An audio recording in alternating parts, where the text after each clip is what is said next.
ada banyak sekali kaidah-kaidah di dalam memahami Al-Quran, ya.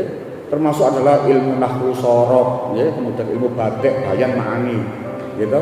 Ilmu majas ini kok, yadullah fawqa aydihim, tangan Allah di atas tangan mereka. Lah dari kalimat ini saja nanti di dalam Islam itu banyak perbedaan pendapat.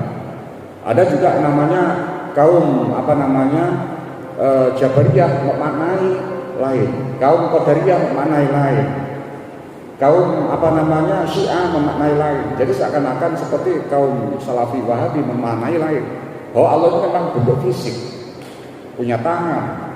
Karena itu firman Allah, yadullahu fawqa aydihim, tangan Allah. Tapi golongan Sunni Ahlussunnah wal Jamaah memaknai bahwa itu adalah kekuasaan. Tangan itu adalah kekuasaan, bukan tangan secara fisik. Karena Allah adalah mukhalafatul lil khawatirisi, Allah berbeda dengan makhluknya. Nah begitu juga di dalam Al-Quran itu juga ada kaidah-kaidah nasikh mansukh. Ada ayat Quran mengatakan demikian. Loh buktinya yang sering saya sampaikan adalah wala taqrabu sholata wa antum sukara. Buktinya kita boleh minum minuman keras setelah keluar dari masjid. Yang dilarang kan kalau minum di dalam masjid. Kalau di luar itu kan boleh. Nah itu dalilnya. Tafsirnya juga bunyi begitu. Lah, maka itu kalau kita memahami secara tekstual atau mau terjemahan langsung berfatwa. Orang sekarang kan begitu Pak.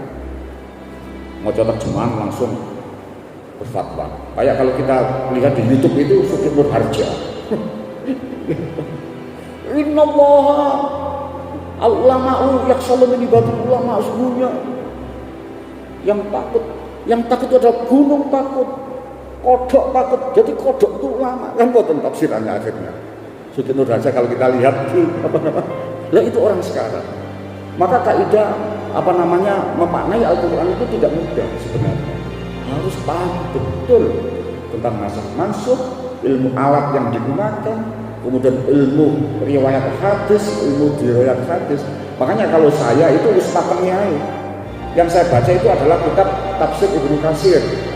Tafsir Ibnu Katsir ini adalah menafsirkan Al-Quran dengan Al-Quran, menafsirkan Al-Quran dengan hadis. Ini yang mendekati kepada keautentikan, gitu. Lebih autentik Pak. Memaknai Al-Quran disesuaikan dengan asbabul nuzulnya, asbabul wurudnya, sehingga kita memaknai agama itu sangat dalam sekali, tahu sejarahnya, ceritanya. Oh ayat ini berkaitan pada zaman Nabi, berkaitan dengan ini. Nah, menyikapi menjawab pertanyaan Ustaz Mirza tadi, maka sesungguhnya itu adalah dalam konteks kita lihat dulu asbabun nuzulnya kayak apa ayat yang tadi disampaikan ya, tapi masih lupa ya. Tapi intinya adalah itu berkaitan dengan peristiwa di Madinah, karena di Madinah itu ada sebuah suku Yahudi, ada dua suku Yahudi yang melakukan hijrah ke Madinah. Ya, mereka adalah sebuah suku atau orang-orang Yahudi yang menanti Nabi terakhir sebagaimana yang telah dikabarkan di dalam kitab Taurat mereka, sehingga mereka datang ke Madinah. Mereka tidak ke Mekah, ke Madinah, sesuai dengan petunjuk sesuai dengan petunjuk mereka. Mereka adalah suku Bani Nadir. Nah, mereka berharap bahwa nanti Nabi terakhir itu dari golongan mereka, dari Yahudi. Makanya mereka rela meninggalkan Yerusalem. Atau mungkin di Yerusalem waktu itu sudah dalam kekacauan, ya, karena mereka ditumpas oleh kerajaan Bizantium, ya, sehingga Haikal Sulaiman itu kan dihancurkan bersih, ya. Jadi itu termasuk dihancurkan oleh kerajaan Persia, gitu. Sehingga mereka lari keluar ke negara-negara lain, termasuk di Madinah. Hanya dua suku saja. Ya. Kemudian juga di orang Yaman yang melakukan perjalanan ke sana. Sebenarnya mereka dalam mengejar orang-orang orang Yahudi, ingin membunuh. Riwayat-riwayat mengatakan seperti itu, Pak. Ya. Karena di dalam Yaman itu banyak sekali rahib-rahib Yahudi. Termasuk ketika mengabarkan soal Nabi terakhir itu 100 tahun sebelumnya sudah diprediksi bahwa akan turun Nabi akhir zaman berada di Madinah. Maka orang Yaman itu gampang imannya, betul. Gampang imannya sebagian, betul. Jadi makanya termasuk Abu Musa al-Asy'ari datang mengikuti jejak sahabat Nabi untuk ikut ke Yaman. Nah, ketika berada di dalam kota Madinah, Rasulullah SAW memerintahkan untuk tidak menjadikan kaum itu sebagai aulia minkum, jadi pelindungmu kan. Nah, karena apa? Sudah ada yang namanya dengan piagam Madinah. Ya, jadi kalau orang dulu itu Pak, misalnya seperti tadi peristiwa hijrah ke Habsyah yang pertama, ketika mereka kembali ke Mekah, katanya orang kafir sudah masuk Islam, ternyata tidak. Maka orang Islam tadi meminta pengampuan kepada kafir yang lainnya, pengampuan dalam hal keamanan. Kan betul. Nah, ketika sudah terjadi piagam Madinah, maka Rasulullah melarang untuk melakukan pengampuan kepada kaum Nasrani dan Yahudi. Pengampuannya harus tetap berada di dalam Islam. Ya, karena khalifah atau pemimpin Madinah, negara Madinah itu adalah Nabi Muhammad SAW. Mungkin ayat itu turun berkenaan dengan itu. Tapi dalam faktanya Rasulullah SAW memerintahkan sahabat-sahabat Nabi untuk meminta suaka politik kepada negara lain yang notabene adalah tidak beragama Islam. Maka dalam konteks politik muamalah itu bebas. Al-muamalatu, ya, kalau dalam kaidah usul fikih itu adalah al-ibaha, al-aslu al-ibaha.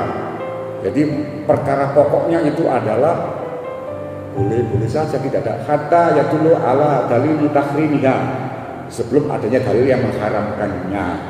Jadi dalam muamalah itu kita berinteraksi kepada siapa saja boleh, tidak apa-apa. Beli baju ke orang Cina, ya. Kemudian dalam soal kepemimpinan politik boleh-boleh saja sebenarnya. Maka kalau dalam masuk area pendapat ulama, lebih baik memilih orang Islam yang adil daripada orang Islam yang fasik, yang rusak. Nah, kalau orang Islam semuanya pada korupsi semuanya, ya kita pilih orang itu. Pendapat ulama itu mengatakan seperti itu. Lebih baik memilih orang yang adil daripada memilih orang Islam yang fasik. Ulama Ahlussunnah wal Jamaah itu meyakini pendapat ini. Lah itu Pak. Jadi karena di dalam kepemimpinan itu yang dinilai bukan soal agamanya, tetapi i'dilu huwa aqrabu littaqwa. Jadi soal keadilannya. Karena tujuan khalifah diciptakan manusia di muka bumi ini adalah untuk mengatur urusan dunia. Ini ja'il fil ardi khalifah, kan betul? Jadi itu konteksnya. Jadi ngoten Pak nggih. Jadi itu makanya kan kafir itu kan ada kafir dhimmi, kafir mustakman, kafir harbi, kafir mu'ahadah. Kalau kafir harbi itu adalah kafir yang menyerang, gitu, seperti orang kafir Quraisy itu menyerang umat Islam, maka umat Islam membalasnya. Jadi ofensif orang Islam, defensif, gitu, bertahan. Jadi menahan diri. Kalau diserang ya menyerang. Itu kalau konteks kafir harbi. Kalau kafir dhimmi itu adalah orang yang dalam perlindungan umat Islam.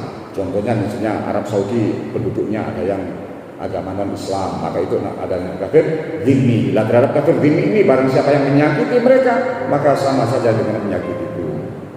Ya. Kemudian ada kafir mu'ahadah. Mu'ahadah ini adalah kafir yang dalam perjanjian. Contohnya kerjasama antara pemerintah Arab Saudi dengan Amerika. Ini kerjasama. Jadi mereka harus saling menghargai. Itu namanya kafir mu'ahadah. Ada juga kafir satunya lagi, kafir dhimmi, mu'ahadah, mustakman. Kafir mustakman itu adalah orang Amerika yang beragama non-Islam, Kristen misalnya, atau apa saja, masuk ke Arab Saudi lah sebagai duta besar misalnya, atau sebagai visitors. Jadi mereka melakukan perjalanan traveling gitu ya. Lah ini harus dilindungi. Nggak boleh, Amerika tembak mati. Seperti itu. Tidak. Jadi ini namanya kafir musta'man, yang berada dalam harus dilindungi. Ya, itu. Jadi itu Ustaz ya.